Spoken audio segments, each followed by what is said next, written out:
अ इ उन सूत्र के अर्थ में काशिकाकार की प्रथम पंक्ति अ इ उ इत्यनेन क्रमेण वर्णान उपदिश्य अन्ते नकारमितं करोति प्रत्याहारार्थम। इस पंक्ति का व्याख्यान हम न्यासकार और पद्मंजरीकार की दृष्टि से कर चुके हैं, देख चुके हैं।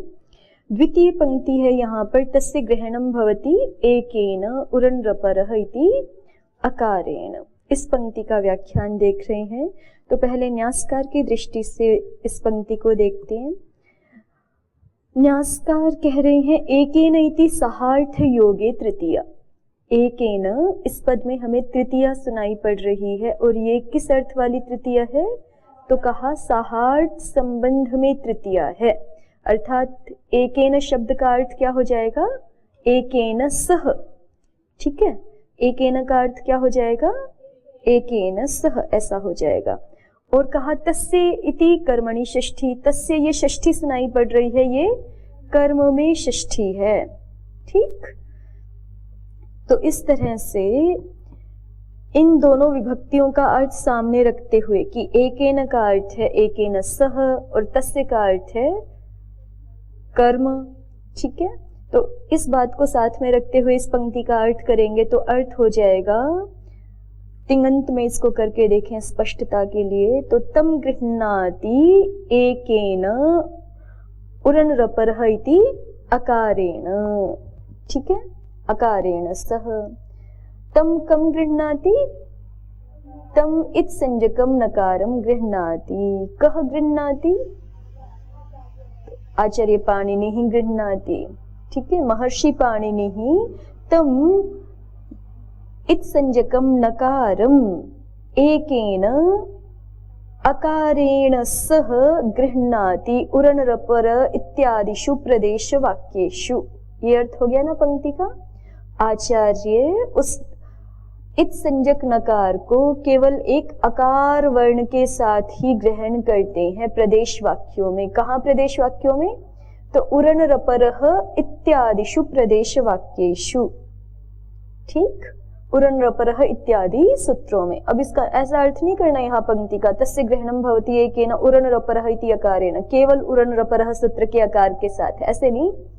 ठीक है, उरन् रपरः तो उपलक्षण मात्र है। उरन् रपरः इत्यादि जितने भी सूत्र हैं जहां पर अण का प्रयोग हुआ है, सभी उन सूत्रों में केवल एक इसका संबंध कहाँ लगेगा?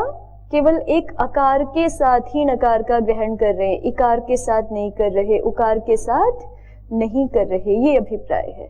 अस्तु, ठीक है, आगे देखिए।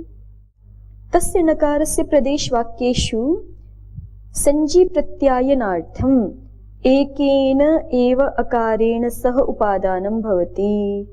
अभी ये षष्ठी से ही दिखा रहे हैं। तस्य नकारस्य, उस नकार का, उस इत संज्ञक नकार का। कौन से वाले नकार की बात हो रही है ये देवनिधि जी? आई उनके नकार की है ना। तस्य नकारस्य, उस इत संज्ञक नकार का प्रदेश वाक्येषु। प्रदेश वाक्येषु माने अष्टाध्यायी के जो भी सूत्र जहां अण का प्रयोग हुआ है, उन प्रदेश वाक्यों में संजी प्रत्यायनार्थम।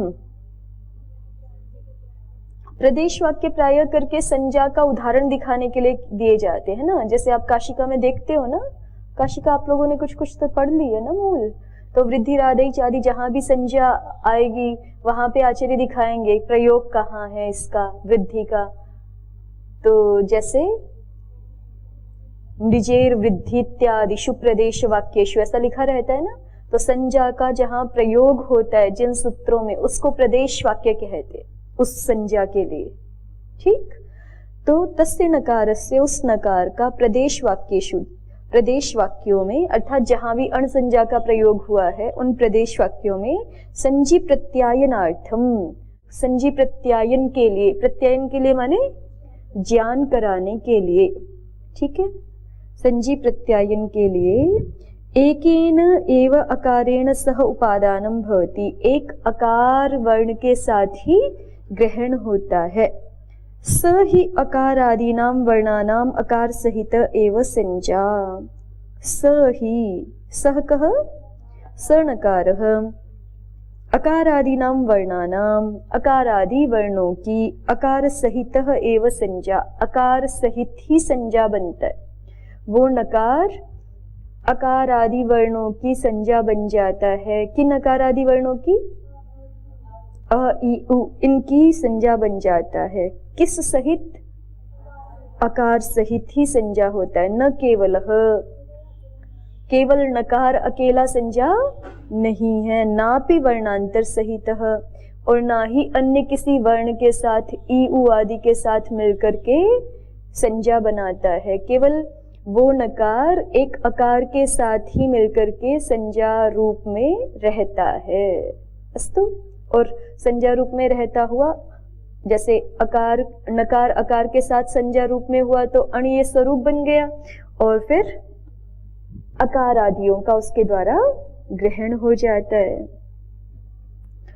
तस्मात् प्रत्यायनार्थम तेनैव सह उपादीयते, चूंकि वो अकार के साथ ही संज्ञा है, अकेला भी नहीं है, किसी अन्य वर्ण के साथ भी मिलकर के संज्ञा रूप नहीं होता है उसका, तो तस्मात् उस कारण से प्रत्यायनार्थम ज्ञान कराने के लिए, अकार आदि वर्णों का ज्ञान कराने के लिए, तेनैव सह उपादीयते, उसी अकार के साथ ही ग्रहण किया जाता है। न केवल, ना अकेला ग्रहण किया जाता है, ना भी वर्णांतर सहित, और ना ही अन्य वर्ण के साथ ग्रहण किया जाता है। ये एक अर्थ हो गया। ठीक। अब आगे कहते हैं अन्य तु आहुः, अन्य कुछ वैयाकरण आचार्य इस पंक्ति की दूसरी तरह से भी व्याख्या करते हैं। वो क्या है? तो कहा तस्य इति कर्तरि षष्ठी, तस्य ये क्या है? कर्ता में षष्ठी है। एकेन इति च सहयोगे तृतीया, और एकेन ये क्या है? सहयोग में तृतीया है। तेन अयम अर्थः, जब तस्य को हम कर्ता में षष्ठी मानेंगे तो क्या अर्थ होगा उसको दिखाते। तेन अयम अर्थः, तो इसलिए पंक्ति का ये अर्थ बन जाता है। इसको आप बाद में देखना क्या लिखा है, आप स्वयं अर्थ करके देखिए उस पंक्ति का। तस्य ग्रहणम भवति एकेन उरन रपरः इति अकारेण। ठीक है, तो एकेन अकारेण का तो वही अर्थ है, एकेन अकारेण सह। तस्य ग्रहणम का अर्थ अलग हो गया। पहले तस्य ग्रहणम का अर्थ था तम गृह्णाति, जब कर्म में षष्ठी मान रहे थे तो, है ना। और अब कर्ता में षष्ठी मान रहे हैं तो क्या अर्थ हो जाएगा? स गृह्णाति। ठीक है, तो सह गृह्णाति, सह एकेन अकारेण सह गृह्णाति, तो सह कह गृह्णाति, स नकारः गृह्णाति, और वो अकेला तो नहीं ग्रहण करता, आगे लिखा है एकेन अकारेण सह गृह्णाति। ठीक है, तो पंक्ति का अर्थ कैसे बना अब कि स इत संज्ञकः नकारः एकेन अकारेण सह गृह्णाति। किसको ग्रहण करता है? तो मध्यपाती वर्णों को ग्रहण करता है, और मध्यपाती वर्णों को ग्रहण करता है और आदि वर्ण को भी ग्रहण करता है। स्वयं को नहीं बोलेंगे, अब किसको बोलेंगे? आदि वर्ण को, क्योंकि कर्ता जो है वो कर्ता बना दिया नकार को। ठीक है, इस संज्ञक नकार को स्वयं को ग्रहण कराता है, तो फिर ये हो जाएगा कि स्वयं अपने स्वरूप को, नकार को ग्रहण कराता है, ऐसा अर्थ होने लग जाएगा ना। इसलिए स्पष्टता के लिए लिखा है, देखिए आगे, आदि वर्ण सहितः नकारः। ठीक, ये तो एकेन अकारेण सह लिखा ही हुआ है, तो और आदिरंतेन सहेता में आदि है ही, तो वो एकेन नकारेण, क्योंकि इत संज्ञक तो नकार है, तो सहेता इत सह नकार के साथ, और आदि वर्ण का अर्थ क्या हो जाएगा? आदिना अकारेण सह, तो इसलिए लिख दिया आदि वर्ण सहित, आदि वर्ण के साथ नकारः, नकार अन्येषां मध्यपातीनां वर्णानां ग्राहको भवति, अन्य मध्यपाती वर्णों का ग्राहक हो जाता है। और साथ में जोड़ना पड़ेगा, और किसका ग्राहक हो जाता है? आदि वर्णस्य च। ठीक, आदि वर्ण का भी ग्राहक हो जाता है। ये एक दूसरा तरीका है अर्थ करने का, पर ये उतना मतलब बहुत वो नहीं है, क्योंकि इसमें आपको ये वाला अर्थ लाने के लिए कि आदि वर्ण का भी ग्रहण कराता है, इसके लिए कुछ आपको अतिरिक्त पुरुषार्थ करना पड़ेगा, क्योंकि हमारे सूत्र की संरचना, आदिरंतेन सहेता सूत्र की संरचना ऐसी नहीं है कि जिसमें आदि वर्ण का ग्रहण होता है ये अर्थ स्वयं आ जाए, क्योंकि वहां तो आदिरंतेन सहेता में ऊपर से समरूपम की अनुवृत्ति आती है। ठीक है, अगर आप जो है वो कर्ता आदि वर्ण को बनाते तब तो ठीक था, आदि वर्ण अंत्य नकार के साथ मिलके, ऐसे ही तो हम अर्थ करते हैं ना उस सूत्र का, आदि वर्ण अंत्य नकार के साथ मिलकर के मध्यपातियों का ग्रहण कराता है और समरूपम च गृह्णाति, तब तो ठीक बन जाता है, कोई अतिरिक्त पुरुषार्थ हमें नहीं करना पड़ता। लेकिन अगर कर्ता हमने नकार को बना दिया, सूत्र का स्वरूप देखिए उधर सहेता, वहां तो इता में सहयोग में तृतीया है और आदि को कर्ता बनाया हुआ है ना। आदि वर्ण है या समुदाय, जो भी समुदाय भी होता है ना कहीं कहीं, जैसे सुप आदि प्रत्याहारों में, तो इसलिए आदि वर्ण या समुदाय, वर्ण समुदाय वो कर्ता है और अंत्य इत जो है वो सहयोग में तृतीया है, तो वहां तो अर्थ ठीक बन जाता है। लेकिन आप यहाँ उल्टा कर रहे हो, आप यहाँ अंत्य जो इत संजक है हमारा उसको कर्तृपद जैसा बना दे रहे हो, तो अब अर्थ करने में समस्या आ जाएगी आदिरंत्येन संहिता के अनुसार, ठीक है, क्योंकि अर्थ ऐसा हो गया कि वो नकार अकार के साथ मिलकर मध्यपाती वर्णों का ग्रहण कराता है, इतना तो ठीक। लेकिन जैसे इस समरूपम की अनुवृत्ति लाके जोड़ोगे तो अपने रूप का भी ग्रहण कराता है, ऐसा अर्थ होने लगेगा कि नकार का भी ग्रहण कराता है, वो अर्थ नहीं चाहिए ना। तो इसके लिए विशेष कुछ हमें यत्न करना पड़ेगा कि नकार का ग्रहण कराता है ऐसा अर्थ ना आए, बल्कि किसका ग्रहण कराता है, आदि वर्ण का भी ग्रहण कराता है, ऐसा अर्थ आ जाए। इसके लिए आदि पद की या तो हमें आवृत्ति करनी पड़ेगी या कुछ ऐसा प्रयास विशेष करना पड़ेगा, ठीक है। चलिए आगे देखते हैं। अपरे आहुहु, एक और मत यहाँ प्रस्तुत कर रहे हैं। अनेकार्थत्वात् धातूनां गृह्णाति रत्रोच्चारणे वर्तते, धातुएं अनेकार्थ वाली होती हैं, परिभाषा है ना आपकी, अनेकार्था ही धातवः, तो अनेकार्थत्वात् धातूनां, धातुओं के अनेकार्थक होने से गृह्णाति रत्रो उच्चारणे वर्तते, ग्रह उपादाने धातु है वैसे तो, लेकिन ये कह रहे हैं कि ग्रह धातु उच्चारण अर्थ में हो जाएगी, ग्रह धातु उच्चारण अर्थ वाली हो जाएगी। कैसे? और कहीं होता है क्या ग्रह धातु का अर्थ उच्चारण? जब भी हम ऐसा लेंगे ना कि ये धातु इस अर्थ में वर्तमान हो जाएगी, तो हमारी बात को पुष्ट करने के लिए अगर हम कोई प्रमाण भी दे पाए कि भाषा में ऐसा अन्यत्र भी हुआ है, तो ज्यादा प्रामाणिक बात रहती है। तो इसलिए दिखा रहे हैं कि ग्रह धातु का उच्चारण अर्थ में अन्यत्र भी प्रयोग होता है। उसके लिए वाक्य दिखा रहे हैं आगे, ग्रहणवता प्रातिपदिकेन इति यथा, ये भी आपकी परिभाषा है ना, क्या है पूरी परिभाषा, तदंत विधिर न भवति, ग्रहणवता प्रातिपदिकेन तदंत विधिर न, ऐसे परिभाषा है ना। नडादिभ्य फक कहा है, तो नड से ही फक होगा, सूत्र नड आदि से फक नहीं होगा, ऐसा बताते हैं ना उदाहरण के रूप में। देखिए, ग्रहणवता प्रातिपदिकेन तदंत विधिर न, ग्रहण का अर्थ हो गया उच्चारण, ठीक है, माने जिसका उच्चारण कर दिया गया, ऐसा प्रातिपदिक जिसके स्वरूप का साक्षात आचार्य ने उच्चारण कर दिया है, फिर वहां पे प्रत्यविधि करते समय तदंत विधि नहीं कर सकते। जैसे नडादिभ्य फक कह दिया, तो नड आदि प्रातिपदिकों का स्वरूपतः उच्चारण कर दिया गया है ना प्रातिपदिक पाठ में, ठीक है, गण पाठ में साक्षात प्रातिपदिकों का स्वरूप उच्चारण कर दिया गया है। तो अब आप उन्हीं प्रातिपदिकों से फक प्रत्यय कर सकते हो, नड से ही फक कर सकते हो, तदंत विधि नहीं कर सकते कि सूत्र नड में, नड अंत में है ना, तो इसलिए उससे भी फक हो जाएगा, ऐसा नहीं। तो ये तो एक आनुषंगिक बात है बीच में, मुख्य इनको दिखाना ये है यहाँ पर, अनेकार्थत्वात् धातूनां गृह्णाति रत्रोच्चारणे वर्तते, तस्य ग्रहणं भवति एकेन उरण्डपरः इति अकारेण। इस पंक्ति में हम ग्रहणम का अर्थ उच्चारणम मान लेंगे, ठीक है, ग्रह धातु उच्चारण अर्थ में वर्तमान हो जाएगी। कैसे हो जाएगी? तो कहते हैं अन्यत्र भी होती है, जैसे ग्रहणवता प्रातिपदिकेन तदंत विधिर न इत्यादि वार्तिकों में, परिभाषाओं में हुई है ग्रह धातु उच्चारण अर्थ में वर्तमान। ऐसे इस पंक्ति का अर्थ करते समय भी ग्रह को हम उच्चारण अर्थ में मान लेंगे, तो फिर पंक्ति का अर्थ क्या बनेगा उसको दिखाते, तेन अयम् अर्थः, तो फिर उसका ये अर्थ हो जाएगा तस्य एकेन सह उच्चारणम भवति, यही अर्थ होगा ना, ग्रहणम का अर्थ उच्चारणम कर दिया, तो अर्थ क्या बन गया, तस्य उच्चारणम भवति एकेन उरण्डपरः इति अकारेण सह, ठीक, उस नकार का एक अकार के साथ उच्चारण होता है।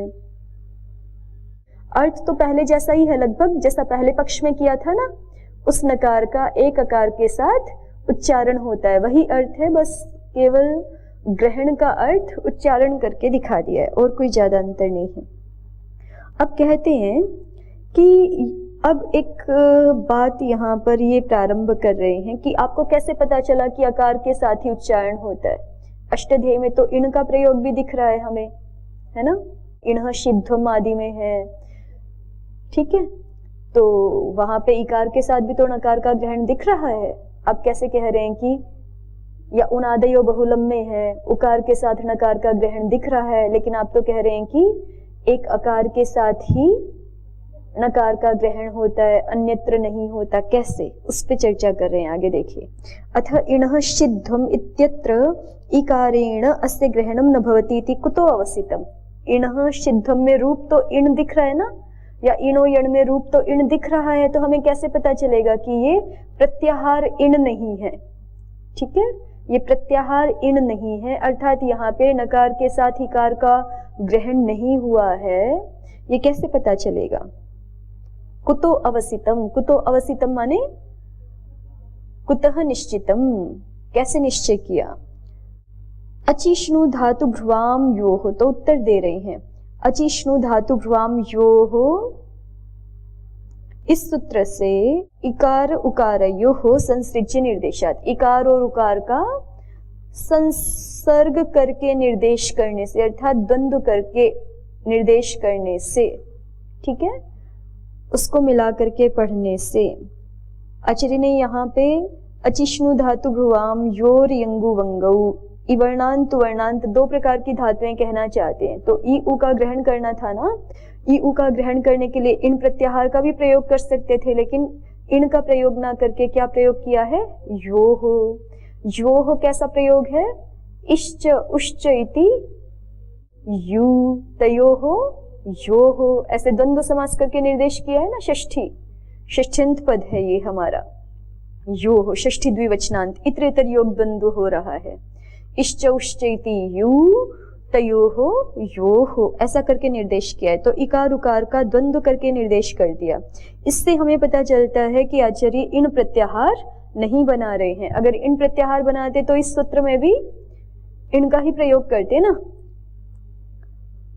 देखिए आगे उसी बात को लिखते हैं, यदि इकारेण अस्य ग्रहणम स्यात्, अगर इकार के साथ नकार का ग्रहण होता, ततो लाघवार्थम इण इत्येव निर्दिशेत, तो फिर आचार्य लाघव के लिए क्या करते, इण इत्येव निर्दिशेत, इण इसका ही निर्देश करते लाघव के लिए, क्योंकि इण में देखिए, इण में षष्ठी विभक्ति लगाएंगे तो इणः हो जाएगा।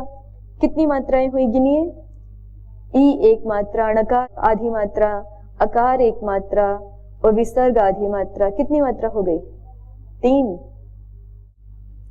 ई, न, अ और विसर्ग, ऐसे है ना, ये एक मात्रा है, ये आधी मात्रा है, हलंत एक मात्रा और आधी मात्रा, कितने हुए, और योः अभी निर्देश किया हुआ है योः, तो इसकी मात्राएं गिनिए अलग अलग,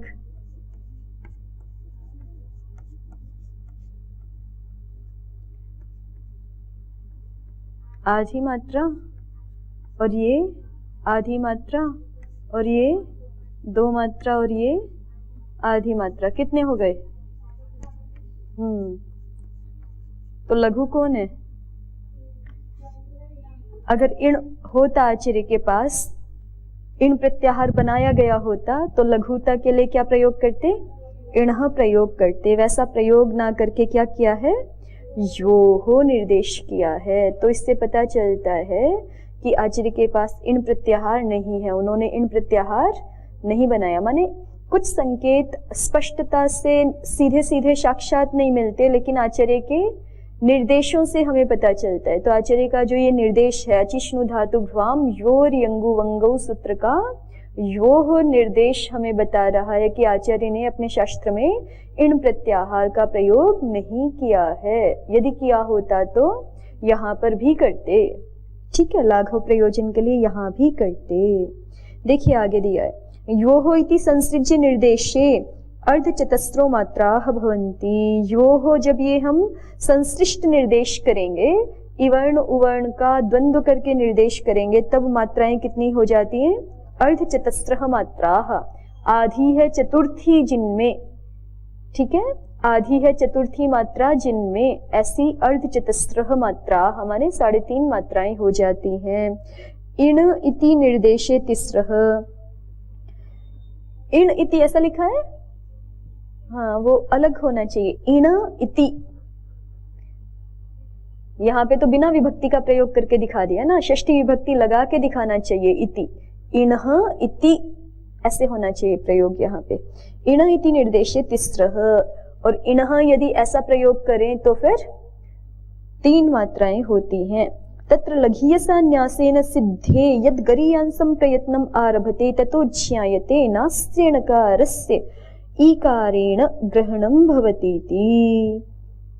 ठीक है, तत्र तत्र माने तो इस प्रकार की स्थिति में लघीयसान्यासेन सिद्धे, लघु न्यास से माने इणः इस स्वरूप का निर्देश करने से ही, ये लघीय न्यास है ना, लघीय स्वरूप है, अपेक्षाकृत, किसकी अपेक्षा?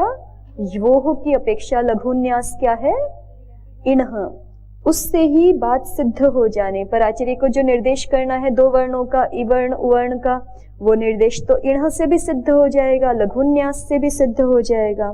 तो इस प्रकार लघीयसा न्यासेन सिद्धे, लघीय न्यास के द्वारा सिद्ध होने पर भी यद गरीयांसं प्रयत्नम आरभते, जो आचार्य एक बड़े प्रयत्न का प्रारंभ कर रहे हैं, उसका आश्रय ले रहे हैं, वो ऐसा निर्देश कर रहे हैं, ततो ज्ञायते, उससे हमें ज्ञान होता है।